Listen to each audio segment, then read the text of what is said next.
ऐसा क्यों है कि किस्मत कुछ लोगों का साथ देती है और दूसरों का नहीं? आइए आज के इस एपिसोड में किस्मत का खेल समझें और ये भी समझें कि कैसे आप इस खेल को जीत सकते हैं किस्मत को अपने साइड पे करके।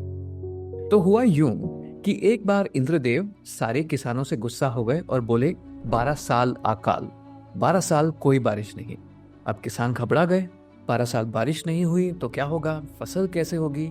तो वो बहुत विनती किए, वो बहुत माफी मांगे और फिर इंद्रदेव बोले ठीक है, अगर भगवान शिव अपनी डमरू बजाएंगे बारिश हो जाएगी।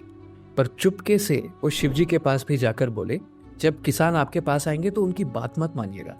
तो जब किसान शिव जी के पास गए उन्होंने वही कहा और किसान दुखी होकर वापस लौट गए और बोले कि हमारे पास कोई चारा नहीं है सिवाय 12 साल रुकने के। किसान चारा, बैड जोक, सॉरी। एनीवे, सारे किसान बेकार बैठे रहे सिवाय एक के। वो खुदाई करता, मिट्टी में खाद डालता और बीज बोता रहता था। दूसरे किसान उसको देखकर हंसते और फिर वो कहता, मैं जानता हूं कि बारिश नहीं होगी और फसल नहीं उगेगी, पर 12 साल बाद अगर मैं खेती करना भूल गया तो मैं सिर्फ अभ्यास यानी प्रैक्टिस कर रहा हूं। पार्वती देवी ये सुनी और बहुत प्रसन्न हुई। फिर वो शिवजी के पास गई और बोली 12 साल बाद अगर आप डमरू बजाना भूल गए तो।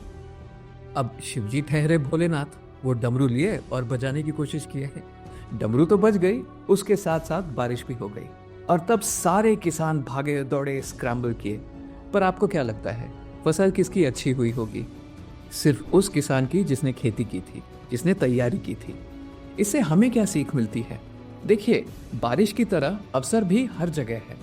बारिश सब किसानों के खेतों पर हुई थी और वैसे ही अवसर भी सबका दरवाजा खटखटाती हैं। एक झटके में जॉब ओपनिंग्स आ सकती हैं, ट्रेंड चेंज हो सकता है या आर्टिकल्स और वीडियोस वायरल जा सकते हैं, पर फायदा सिर्फ उन्हीं को होता है जिन्होंने तैयारी की है। स्वामी विवेकानंद ने कहा, there is a cloud shedding its rain on all fields alike, but it is only the field that is well cultivated which gets the advantage of the shower. Another field which has not been tilled or taken care of cannot get that advantage. ना ही किस्मत पर निर्भर रहिए, ना ही उसे कोसिए और ना ही किसी इंपॉर्टेंट चीज करने के लिए ऐन मौके या परफेक्ट परिस्थितियों का इंतजार कीजिए। जो जरूरी है, जो बेसिक्स हैं, वो चाहे कितनी भी बोरिंग हो, उन्हें कंसिस्टेंटली करते रहिए, करते रहिए। किसी और चीज के लिए नहीं, तो सिर्फ प्रैक्टिस के लिए, सिर्फ अभ्यास के लिए। एक दिन किस्मत मुस्कुराएगी और कहेगी जीत तुम्हारी हुई। तब आप इस वीडियो पर वापस आइएगा और कमेंट छोड़िएगा, विशाल जीत मेरी हुई। अगर आप किसी को जानते हैं जिन्हें आज इस मैसेज की जरूरत है तो ये वीडियो उनके साथ शेयर करके उनकी सहायता कीजिए।